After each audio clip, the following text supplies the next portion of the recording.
Hare Krishna.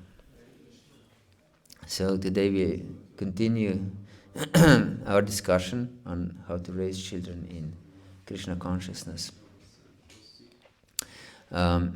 First, today we should have, of course, as we mentioned yesterday, a question and answers session. But first we will mention three more things. So, because we are Sankirtan movement, it's very beneficial, and not just because we are Sankirtan movement, but for children it's very beneficial to learn some instruments. Yes, so I really recommend that children learn instruments. I regret that I wasn't taught any instrument, so I consider myself half literate because I cannot play any instrument very well, not even karatals. What to speak of other more complicated instruments. Yes, so this is very important, to send them to music school, children. This is very important investment in our children. And they, of course, they can use these skills for Krishna's pleasure. So every day we sing to the Lord, so they can play musical instruments very nicely for the pleasure of the Lord. Even if you play yourself just for your devotional expression for the Lord, it's music is very good medium to open your heart. So this is really beneficial for children to know how to play instruments. And once they can play instruments, they easily learn how to play also other instruments. For example, my children, one was playing violin in the music school, but he easily learned mridanga and karatals and harmonium, no problem. And the other son was playing accordion in the music school, and he also learned mridanga and karatals, of course. And he can play accordion very well in harinams. And the daughter, she learned to play piano, which is, of course, very beneficial for playing harmonium. So, and they all play just for themselves. They enjoy to play kirtan for the Lord, even if they're just playing themselves. So this is really, really good that we teach children to play.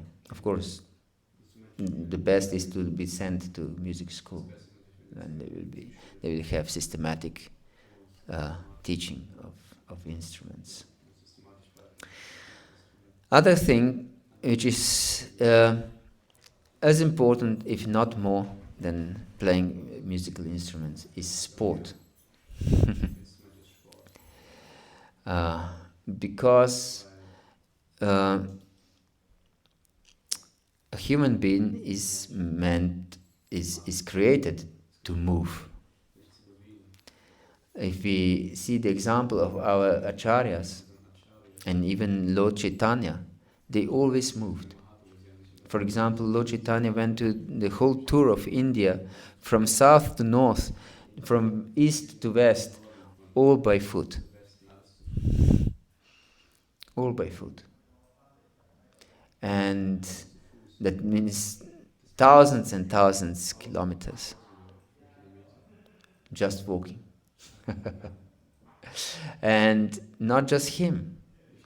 Devotees from Bengal, they went on foot every year to Jagannath Puri and back. This is also a very long trip to take it just on foot. And Sanatana Goswami performed Govardhan Parikrama, the long one, 25 kilometers every day. Every day, without exception. So much so that when he was old, Lord appeared and gave him Govardhan Shila.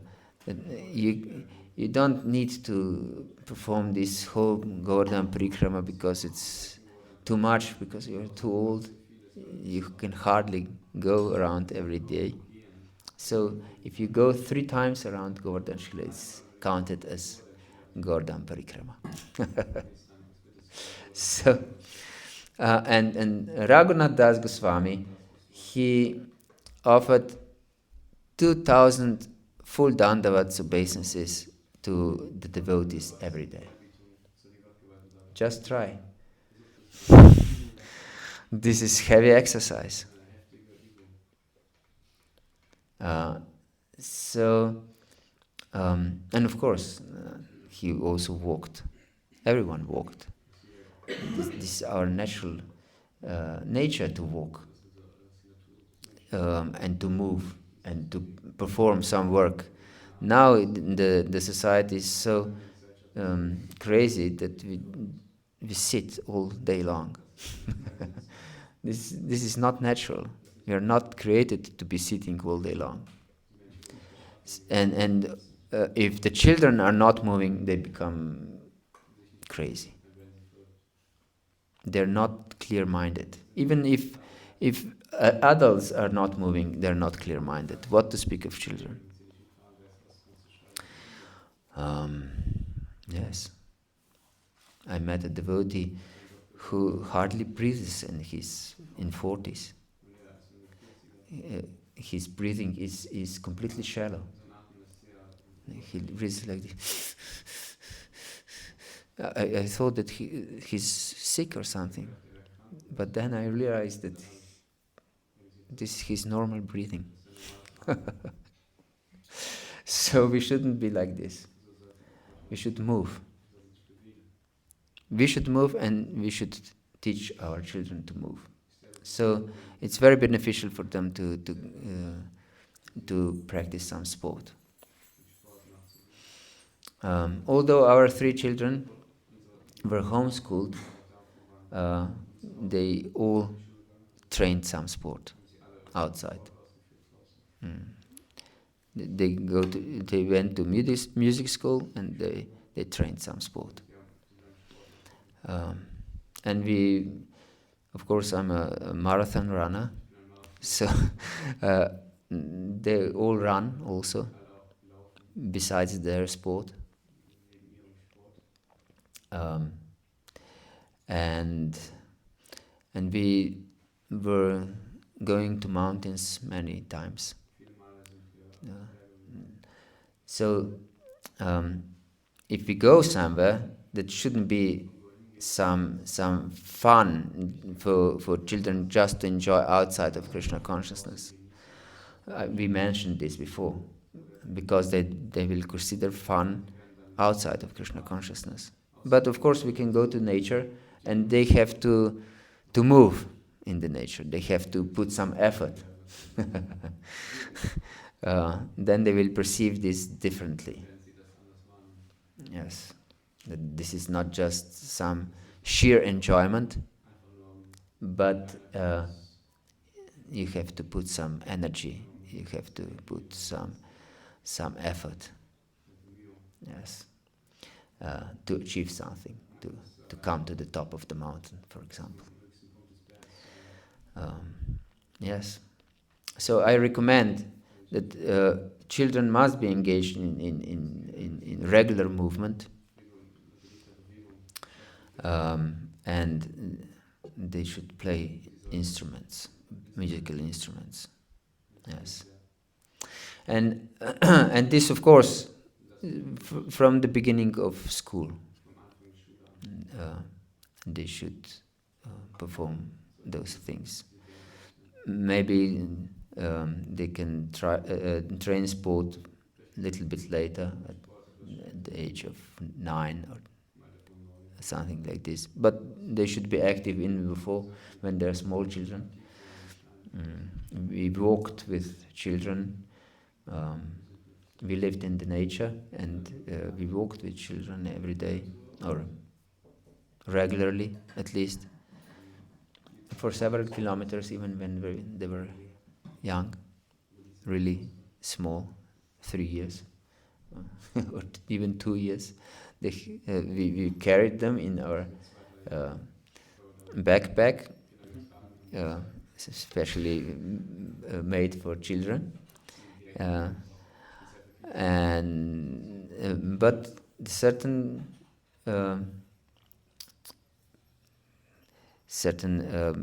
part of the path they had to walk themselves also. Hare Krishna. Yes, this is important, that they learn to move, and they should love to move. Yes. And then we didn't mention one important aspect of growing. Uh, when they're in Keshora age, that means from 10 to 15, the sex desire awakens. So they should know that contacts with opposite sex are not play. It's not something to enjoy, but it's great responsibility in life. So either you are serious with someone, or you shouldn't associate with anyone of the opposite sex.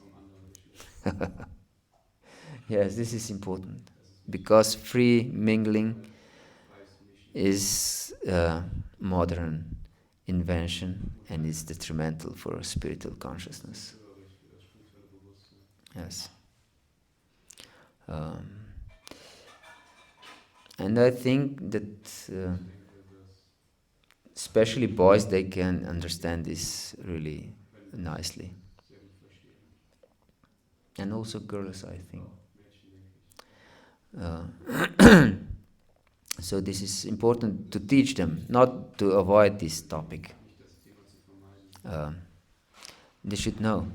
No mingling between sexes. Uh, except if you incline to get married, then of course you should marry, but not. This is not a play. You cannot experiment your partners. So this is important aspect, very important aspect. Children should know. Growing up children, teenagers, they should know this, because this sex impulse is very strong. Shouldn't be underestimated. Yes. Okay, these are 3 things I wanted to mention. I wanted to stress. So now it's time for questions and answers. Yes. Thank you. I came a little bit late, so I got the last 2 points. And I'm just reflecting on the last point. It is actually for nowadays, for today's generation, a little bit maybe, yeah, too conservative, let's say that 10 to 15 you should not mix together because there is still some innocence in there. But again, I remembered some stories of teenagers or those even girls in puberty at the age of 12, 13, getting already pregnant. So it seems sometimes if we don't understand the one side or what's the ideal or one extreme, then people tend to take the other extreme. So, but I don't know, like for me personally, in my childhood or in those years, it was still okay to mingle between boys and girls, and there was still no, there Till, was still till, some innocent. till which age? Yeah, until 14 or something, and then because for boys, puberty comes later than for girls, so for them there is still okay to mix, and then later on they realize okay there is Where did you grow up? in Jordan. This is not Germany. This is not Germany or Europe. Uh, because in Europe there is so much sexual advertisements everywhere that this sex impulse is awakened before. Shri Prahlad Nrsimha ki jai. For example, my daughter wasn't exposed to this sexual information. And so she got her period quite late. She was nearly 15. But I tutor also different students. And I had one girl who was 10 or 11 and she got her period. This is not surprise. That is so different because children nowadays are very exposed to sexual information.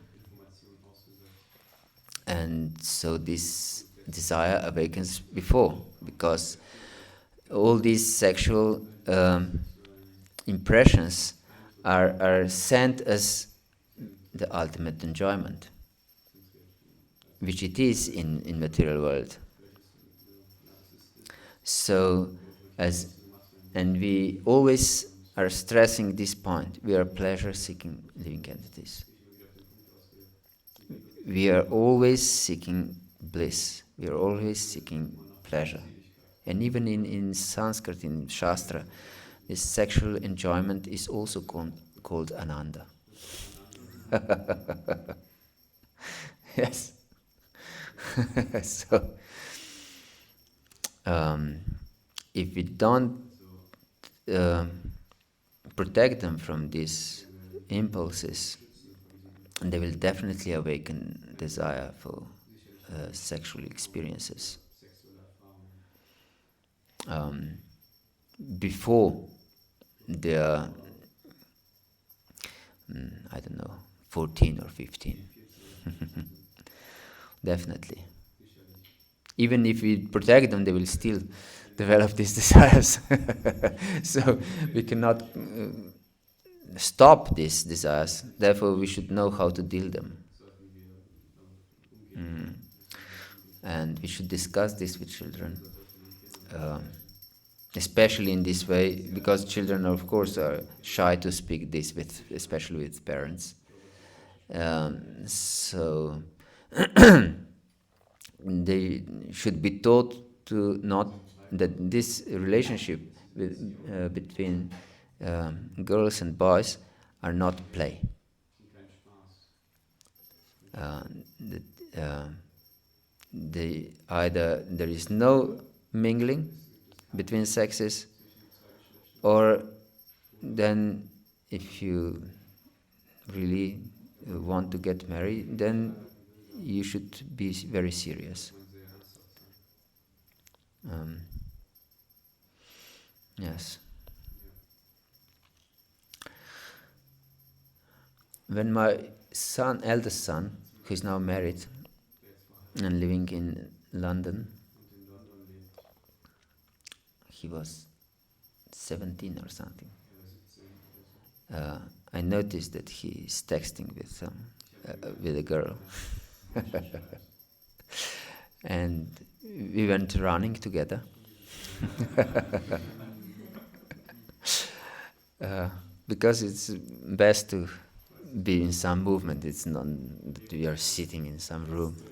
Yes, it's too stressful. We went running, and then I said to him that I saw that some messages from some girl, and I told him that this is not a play. If you would, if you like this relationship, then you should be very serious. I didn't forbid him uh, to have contacts with her, but I warned him that this is not a play. He shouldn't take it as a play. And now he's married to this girl. Yes. So he was serious, and he married at 22. Unfortunately, he doesn't have children yet. He's now 25. Yes. I encourage him to have children as soon as possible. So yes, this is not a play. So if we intend to marry, then okay, but we should be serious, not just play around for sexual enjoyment, either gross or subtle. Yes. Hare Krishna. Any other questions? Yes, please. Hare Krishna. My question is a little bit how you see when, because in many occasions the ideal might not be met, that you manage to direct your children, in the proper way. They might go astray, and I myself had the experience. I grew up in Krishna consciousness, but when I was, teenager, I completely went astray. And also, of course, I had some bad experiences in Gurukul, so I rejected everything. And the liberal mood of my mother and her example someone brought me back also at one point. So maybe you can say a few words about when it doesn't go the ideal way, how we can still bring the children back, so to say. Yes, this is an important question. As I mentioned, I think it was yesterday or the day before yesterday, these modern gurukuls are not classical gurukuls mentioned in the Vedas. And because Vedic Gurukula was a guru living with his wife, and the wife was acting towards the children, the students of the guru, as a mother. And so these children got motherly love. And therefore, Guru Patni is considered one of our mothers, one of our 7 mothers. But in modern Gurukulas, there is no motherly love for boys. And there is no fatherly authority for the girls. So I don't believe in modern Gurukulas, because the upbringing is not healthy.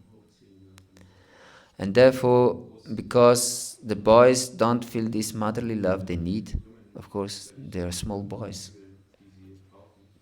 They need motherly love. And it's mentioned, I mentioned this in the class, that in Shastra, I'm sure if you read Shastra that you encounter this, that the boy who is a little bit grown up shouldn't allow the wife of the guru to bathe him. So, because guru's wife is acting like a mother, and it's typical for mothers that they forget how old are their children. They treat them as young children even when they're completely grown up. And they ask, did you eat today? Are you feeling warm? Do you have your hat on your head? uh, so they're concerned for their well-being.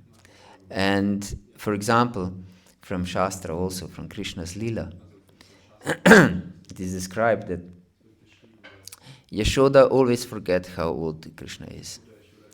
And she engages manjaris to bathe Krishna. And everyone forbids her to do this. But she forgets. Krishna is still a small boy. He cannot forget my breast milk. So there's no harm. But he's in his teenage, and these small girls are bathing him. It's not proper, according to Vedic society rules. So everyone forbids her, but she always forgot, because she considers Krishna a small boy. So therefore, a boy should forbid his mother, Guru's wife, to bathe him. Therefore, that means that he receives motherly love all the time. But boys in modern Gurukulas, they don't have motherly love. And therefore, because they don't feel loved, because fathers cannot give motherly love. It's not his role.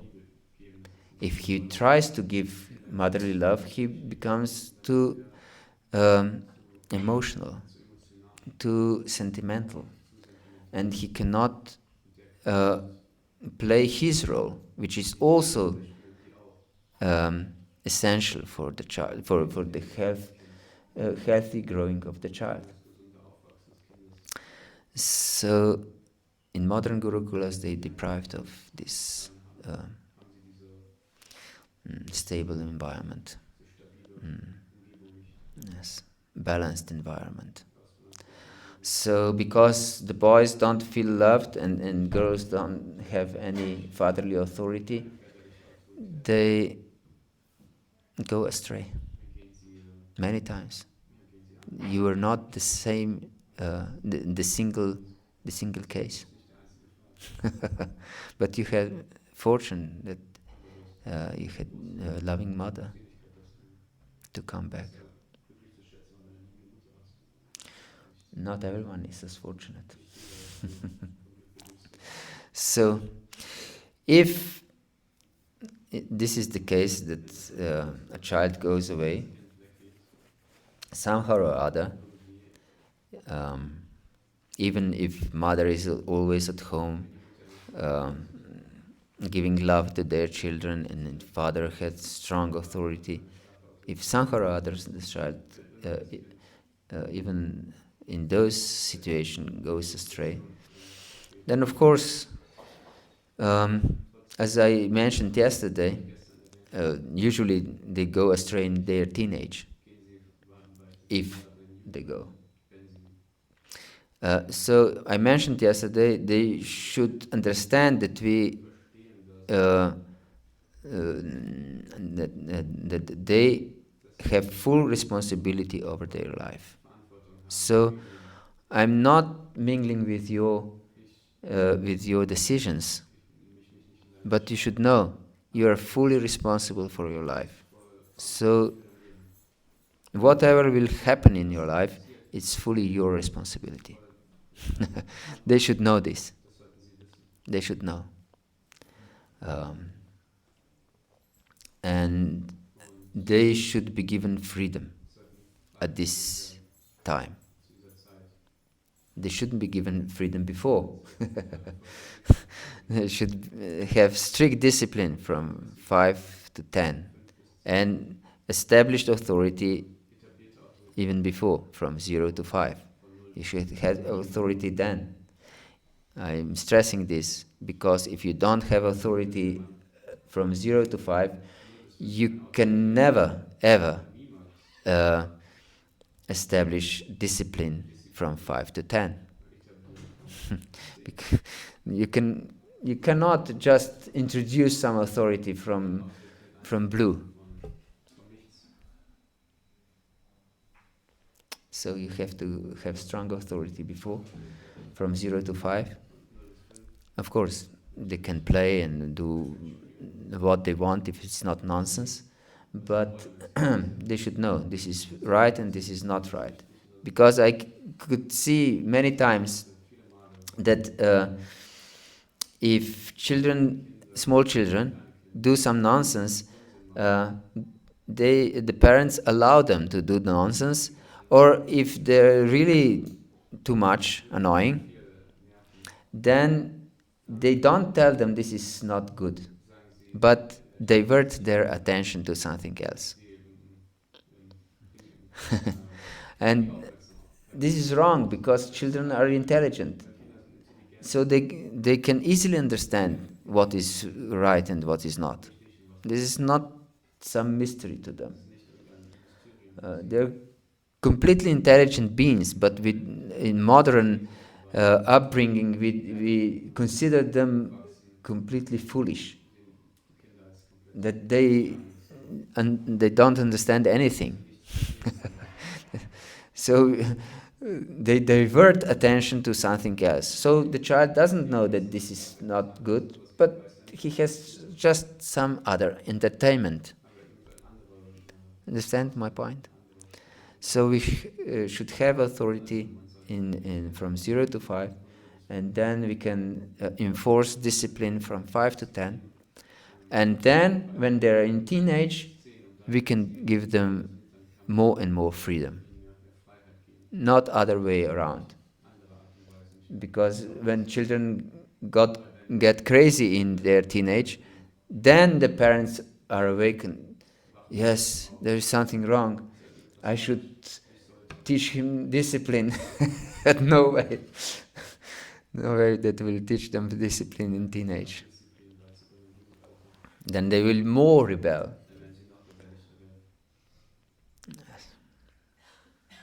Yes. So, but if they have this training from 0 to teenage, then they should know, yes, this is your decision, your responsibility, and should be given freedom. Of course, they are always welcome at home. They are always welcome to come to the temple. And as I mentioned even before, they should know tattva, that this is not a religion. Usually this happens because children think that this is some kind of religion of my parents, and they are forcing me to this religion. So they should know tattva very well. That this is Sanatan Dharma. This is not a religion. This is natural Dharma for every living entity, not just for a human being. Yes. Eternal Dharma. So, Hare Krishna.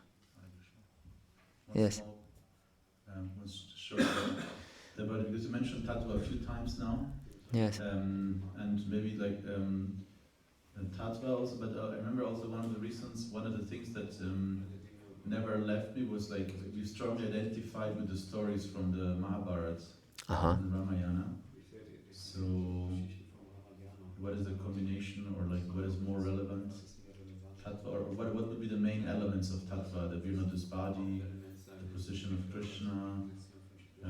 What elements of tattva, and what is the importance of stories? Yes, stories are extremely important. Whole Bhagavatam is based on stories, which is our most basic devotional literature. But all stories are based on tattva. So tattva is the basis of rasa. Rasa will be misunderstood without tattva. if you don't have strong foundation in understanding tattva, who is Krishna, who are we, and so on.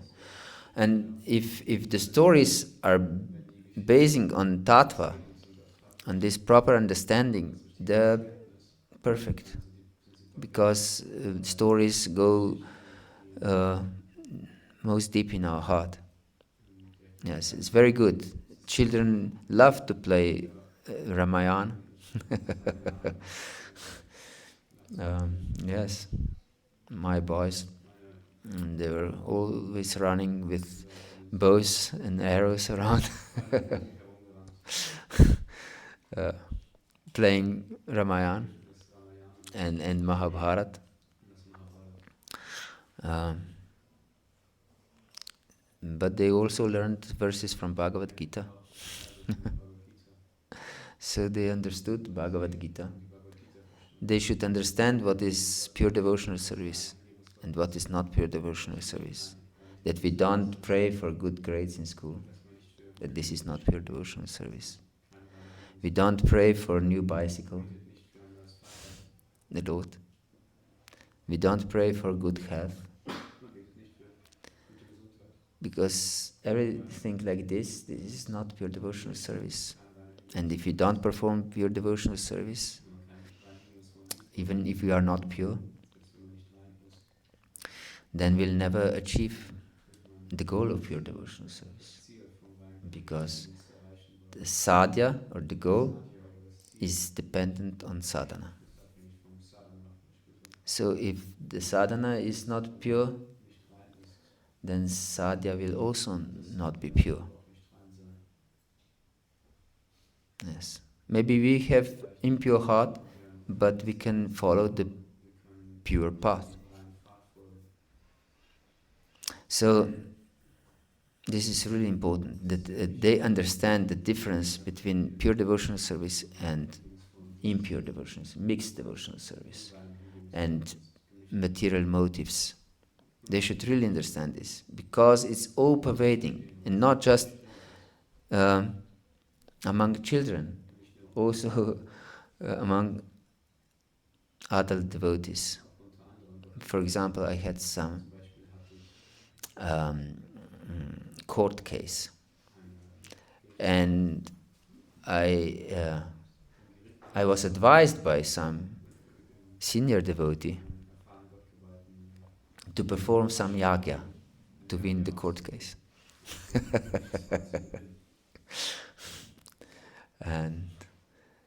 But of course, I didn't follow this instruction because it's not pure devotional service. I would perform yagya for my material desires, and it would be business deal with the Lord. I give you this to achieve this. And this is Vanik mentality, as explained by Prahlad Maharaj. And we should not encourage this Vanik mentality for our children. Merchant mentality. Because if we want to be suprasiddhati, completely happy, prasiddhati means happy, blissful. And suprasiddhati means completely blissful. Yes. Then savai pumsam paro dharmo yato bhaktira dokshati ahaitukya pratihata yatma suprasiddhati. We can become suprasiddhati, perfectly happy, only if we have unconditional love for the Supreme Lord. Otherwise, we cannot be completely happy. And of course, we want our children to be happy, to be completely happy, to be blissful. So we should teach them unalloyed devotional service, pure devotional service, that they understand, not that they had to just follow, but they should understand. This is movement for Krishna consciousness. This is consciousness, not just to follow some rules or not to just worship Krishna. This is about consciousness. And consciousness means proper understanding. Yes. So they should have this proper understanding what is pure devotional service, what is mixed devotional service, and what is not devotional service. And then, of course, these stories are extremely helpful to deepen this understanding in practical uh, environment, as these stories are. Yeah. So yes, these stories are really important. Thank you. There is some raised hand on the Mataji side also. Oh yes, please. Sorry. Yes, thank you.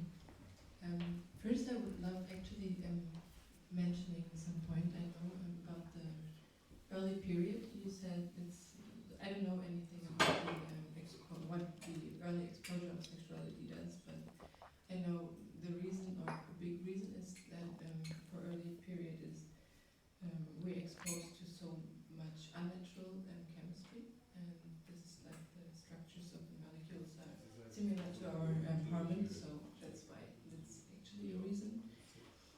But yes, coming to my topic, I understood that you believe in gender roles. In gender roles, like how the father and the mother should behave in different situations, and the father is there for teaching discipline and telling the children how to behave, and the mother is like there to care and love. And before I come to my question, I would love to mention that I can't agree with that so much, because it reproduces this thinking which is all over the world, that the value of the woman is only defined for the sake of the man and its masculinity, which is I didn't quite catch you. What was the yeah. point?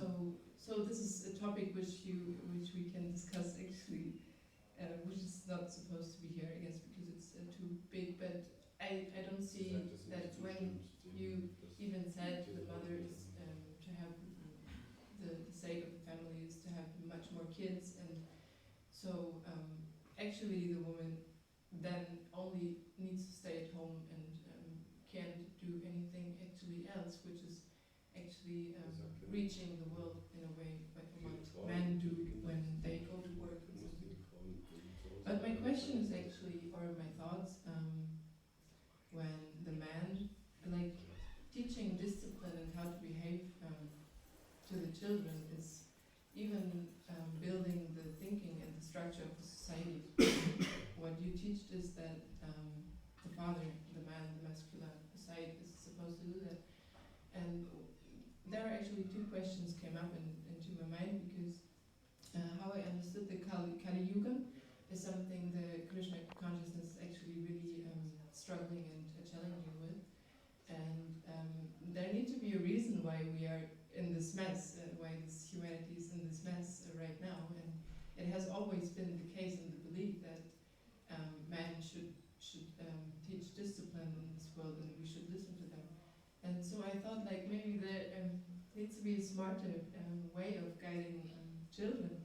And so I came actually to this, I think, really good question to think about, why we should, why, like, women shouldn't teach discipline, why we shouldn't, like, believe or trust in the feminine side, which is actually, we have actually so much strength of emotion and empathy, which is the world is actually lacking right now so much.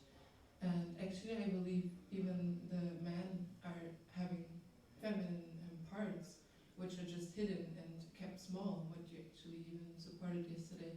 And I think it's such a pity in our world that this is the case. And so that was my first question. I have even another one that's linked up to that. I don't know if I should continue the Yes. It's important to raise such a question because it's modern way of thinking. Um,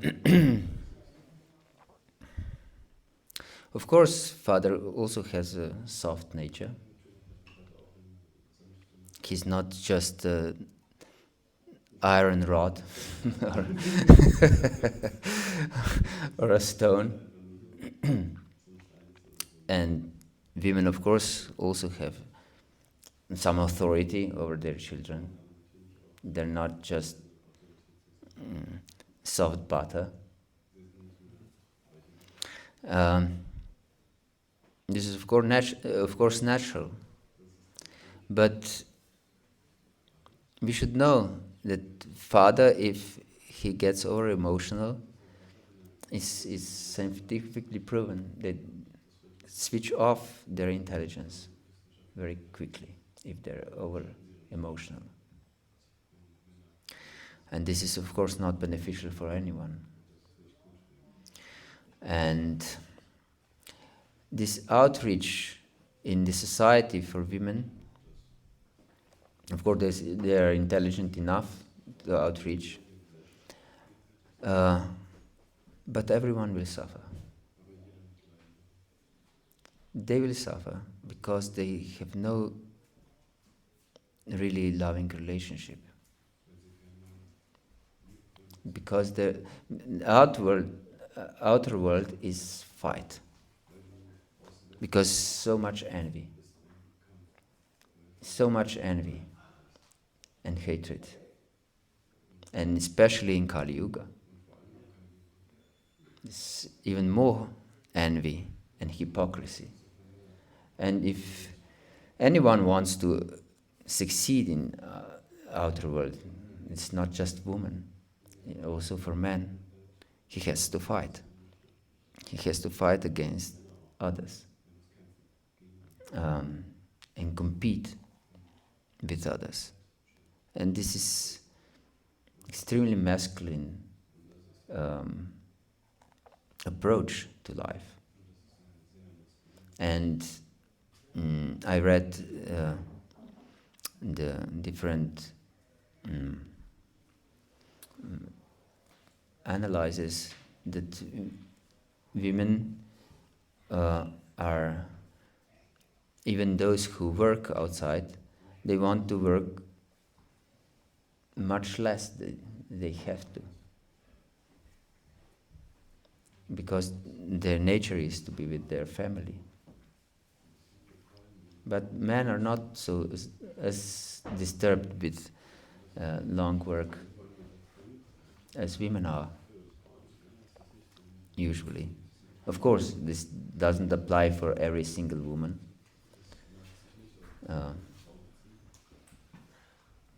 But if woman wants to have a happy family life, she has to be at home. And she will be also happy if she cares for children.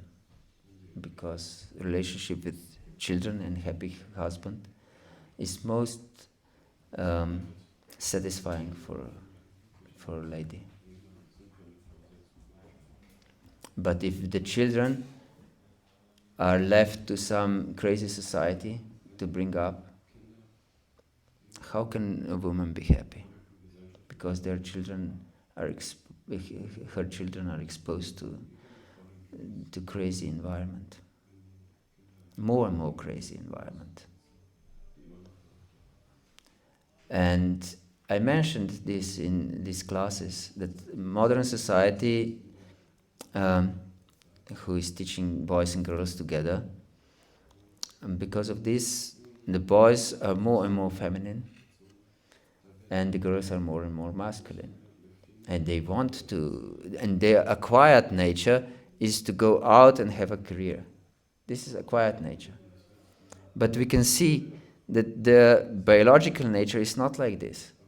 So these two different natures, which either cannot be given up, not easily, because it goes very deep into our heart if we are taught like this from the beginning of our existence in this world. Then women are really many times really disturbed. And I heard that some foundings are that many women are taking these pills to calm down, because they're wrecks. emotional wrecks because they have to fight all the time. And the husband who is not encouraged, usually husbands now in modern education, they're not encouraged to care for family, really. Because the role of a husband and wife should be equal, according to modern approach. And therefore, if I'm equal, why should I protect my family? Why should I provide for my family? And this is against masculine mentality, against masculine nature. And so many men are good for nothing. And so, because they still have their biological nature, they expect wives who work against their nature to do everything alone. So it's a recipe for completely miserable life for both, for men and for women. Yes, women will be completely disturbed, and have seen many times because I'm tutoring children. And children who are intelligent enough, they need help because they have completely messed families. Usually father and mother, they don't live together, and mother has another partner, and children hate them, and they start to shake when this partner comes home. And yes, this is the consequence of modern education, of modern way of thinking. It's really not beneficial. We should understand this. We should understand that mother should be loving mother and a wife. And that the softness and the warm environment at home is dependent exclusively on mother. And if children, they don't grow up with their mothers, they lack this loving relationship. And they will be emotionally defected all their lives. And we can see this in modern world. The boys and girls are emotionally defected because they don't have loving home. Because empty home is like a crematorium if there is not loving mother there. Really. I explained my own experience. I hated kindergarten, but I had to go to kindergarten because no one was at home. And I escaped from kindergarten because it was 30 meters away. My home was 30 meters away. I was banging on the door. Mother, please open the door. Please open the door. But no one answered. And of course, these are scars on our heart. And I believe there are many scars in modern world on our hearts because of this cruel society. In fact, now it's cruel society. Women are taught to fight outside. For what? What kind of satisfaction can woman have if she fights outside for few euros? And her family, her children, why did she have children if she's not prepared to take care of them? just for sexual enjoyment. And this is a side effect of my sexual enjoyment. And I put them away because I don't want to care for them. And the same for father. Do I have a family just for my sexual enjoyment? And I really don't take proper care for my family.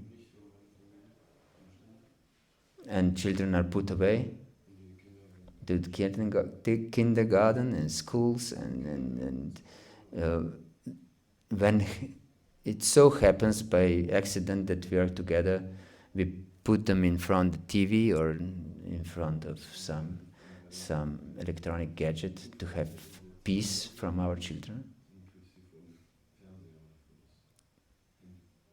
Then everyone will be emotional wreck, and it is the case in modern world. Everyone is emotional wreck. Boys and girls. Everyone. Therefore, we should understand properly the teachings of our Shastra.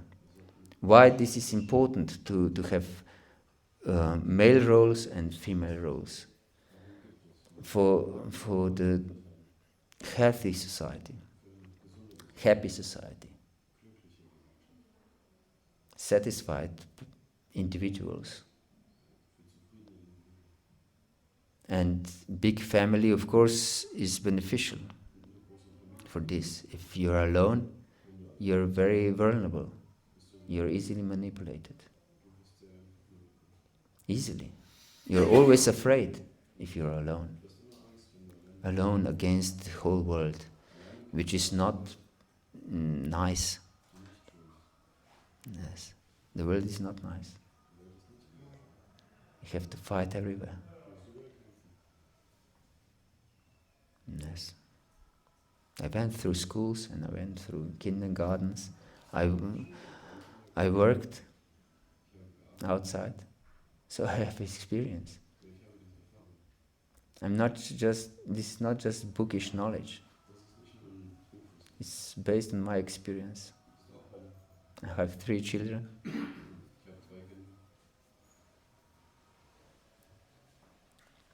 Yes, this modern understanding and enforcing of this understanding is detrimental for happy life. Either for boys or for girls, or men or women, for everyone. So, it's so important that we understand the message of the Lord. Really. It's so important to understand the message of the Lord. Why is this system was created? It was not created to enslave us. Because modern understanding is that traditional roles is enslavement. But if in fact it's freedom. These are principles of freedom. Yes, we should understand bhoktaram yagatapasan sarvaloka maheshwaram sukhridam sarvabhutanam gyatvam shantim richati. Only those who understand that Lord is the enjoyer of all sacrifices, of everything we do, because sacrifice is everything we do. That you sit here is a sacrifice, because you don't walk through the nature, for example, during this time. So you sacrifice your time that you're here. And all sacrifices, whatever we do is sacrifice, are meant for the pleasure of the Lord. Bhoktaram yagya tapasa. And of all our endeavors, tapas means austerity, that means endeavor. Whatever we endeavor for, this is also meant for the pleasure of the Lord. Sarvaloka maheshwaram, everything is the property of the Lord. And that doesn't mean just outside property, my phone, my car, my family, but also whatever is inside me is also Lord's property. My thoughts, my desires, my emotions, are also Lord's property.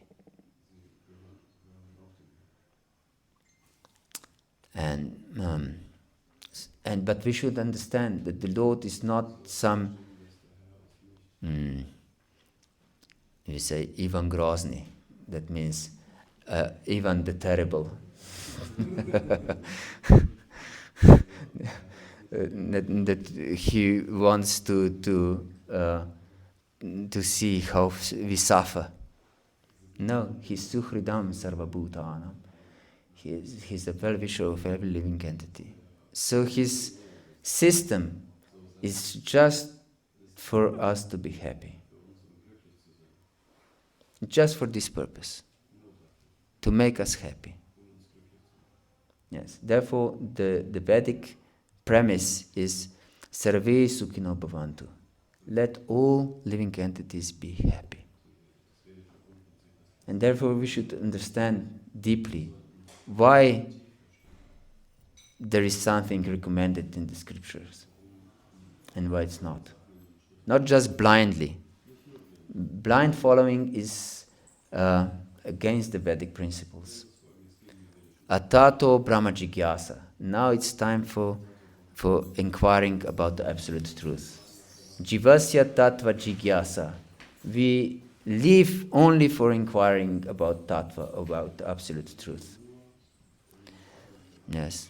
Etavat eva jigyasan tattva jigyasunatmana. Anvaya vyatirikavyam yatsyat sarvatra sarvada. We should inquire about absolute truth at every time, at every place, and in every circumstance. So this is our duty, to inquire, not just to emotionally demand some rights. What rights? We have right to die. And we should have a responsible life. And if we mold our life according to Krishna's desire, it's the only recipe to be happy. Otherwise, we'll be just miserable. I don't know if this answers your question. Yes, thank you. So I actually I asked for the role of the mother, why she isn't supposed to teach discipline. I never meant that she's supposed to ignore her caring part and loving part. And if I want to have sexual enjoyment, I can protect myself from pregnancy. And Yes. You said this gender roles needs to lead us in a happy life, but that's why I was asking the question, because I don't see the world as a happy life. But it's fine. If I may ask. Yes, I can answer this. Otherwise, I will forget. Discipline. Yes, of course, she can also teach discipline, but if she has to enforce discipline, which is the father's role, she'll become hysterical. Because she's emotional, and she will demand discipline for the children in an emotional way. On the other hand, the father will enforce discipline with clear intelligence. So he'll not be hysterical, he'll not become emotional about it. He'll just demand, you should follow this is the rule, and don't mess with me. But mother cannot act in this way because she's too emotionally involved. And this is natural and should be like this, because she should have deep loving affection for their children in the other way than the man, because then no one would survive in this world if mother wouldn't have this nature. But that's the case right now. Nobody's surviving in this world because it's like a mess. Yes. They're put in some asylums, in kindergarten schools and so on, for others to care. And so everyone is an emotional wreck. Okay, let others also ask questions, okay? Yes, yes, please. So, what is the approach, maybe from your experience in childhood, to a daughter and to a son? How should parents approach their children? Yes, for sons, they need strong discipline, very strict discipline. We mentioned as military drill. These are needed for sons, but not for daughters. Daughters are not acting in this same way, they're not perceiving the world in the same way as boys. And if they feel loved, of course they should also have discipline, but not enforced like for boys. Because usually the girls, if they feel they are loved, they're good girls. They're not rebellious. They don't try to break the boundaries, especially if they feel loved. So they should be taught this is wrong and this is right. They're not stupid in this way. That they wouldn't understand this. They, of course, can easily understand what is good and what is right. And they lovingly embrace this, what is good and what is right, especially if they feel loved. So, by teaching them what is good and what is right, we should give them a lot of affection. Both father and mother. So father should be very military towards his sons, but very caring and loving to the daughter. Yes, then she'll feel secure and happy. But she also needs this strong fatherly figure, but in the not in the same mood as towards the boys. Is this okay? Yes, thank you. And do you agree from your experience? Hare Krishna. Yes, please. Ja, erstmal schönen Dank für den Vortrag. Also ich kann das nur bestätigen, was du gesagt hast. Ich habe das selber erlebt, also beide Seiten. Und ich muss sagen, es ist wirklich so, das ist keine Yoga. Wir haben schon kommen schon mit einer anderen Ausstattung, mit einem anderen Karma in diese Welt. Und es ist sehr vieles verdreht. Und ich habe mein Kind damals mit einem Jahr in die Kinderkrippe gebracht. So wie ich die hingestellt habe, so blieb die stehen. Die hat nichts gegessen, die hat an nichts teilgenommen. Aber das hat man mir nicht gesagt. Mein Mann war das auch eigentlich nicht recht, dass wir die in eine Kinderkrippe wollen. Aber ich denke, naja, mit einem Jahr, und das war in der DDR. Achso, machst du jemand übersetzen? He's memorizing. You're memorizing everything? Yes. I need a translation. She's saying that she has this experience for sure. She in Kali Yuga we are born with a very weird set of values and situation in general, and she had this experience that she brought her child to the kindergarten, and in the Democratic Republic of Germany, East Germany was rule and common. So after 1 year they put the child to the kindergarten, and then the child didn't move, didn't eat, didn't do anything the whole time he was there. Yes. I was put in the kindergarten when I was 3 months old. Sie hat da nichts gegessen, an nichts teilgenommen.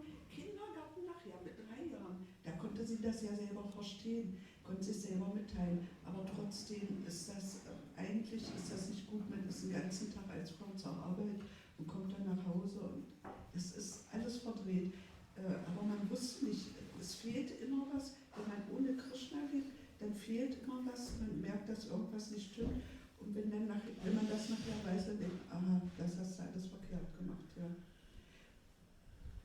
ja, es ist also genauso, wie du gesagt hast. Yeah, she's saying basically afterwards you realize that you make a mistake. At the moment you might think, okay, maybe it's okay, but afterwards you see that it was a mistake for sure. Yes, yes, of course. The experienced people know and are older. and, and many times they're sorry. They cannot change the past. Anything else? Yes, please. Thank you. In one of your answers, you briefly mentioned that as a suggestion for your child that they should be having children as soon as possible. And what is your? I wanted to ask you, okay, why? Where does it come from? Like this of having children as soon as possible, or in a young. Yes, if one desires to get married, he should be married as soon as possible and have children as soon as possible. Maybe you have heard about Dr. Tursuno Audaryadam. Have you heard about him? From Russia, no? Yes, from Russia. He's very famous. In fact, he made many devotees in Russia by his preaching. And what's interesting in his writings, I didn't go deep, but I saw something interesting. He recommends that for every phase of your life, it should be done in proper time. For example, if you want to learn something, it's best time when you're young to learn something. And then you will easily learn, and so on. It goes very easily. And if you have children, of course, it's very beneficial when your body is and mental state is conducive to have children. Of course, now the environment teaches us to enjoy as long as possible, and the children are just responsibility, just some burden. And then happens that people, even devotees, have children at 40, at 50. And this is, of course, the time that we should get more and more detached from this world. And this is our biological nature in this way. That we don't have so much energy to engage in this world anymore. We have enough of work of whole life, and we want to just settle down a little bit. But if you have small children, this is not proper mood of upbringing small children. But it's natural for us in this age. So we should have children when we are in prime of energy, because then we can put full energy in upbringing of our children. Not when we are lacking energy. Then nothing good can happen. And even women after 40 to have children is very risky. There are many cases of devotees because they marry and have children usually late. It's not some exception that one here or there, but many devotees like this. And these Down syndromes, because they have children too late, and so on. Yes, it's best to have children when your biological nature is to have children. This is natural. This is Krishna's plan. But the problem is that we all go against Krishna's plan. The whole society goes against Krishna's plan. And we are taught to go against Krishna's plan. And we think that we are weird, and everyone else perceives that we are weird if we go against, if we don't go against Krishna's plan. Yes.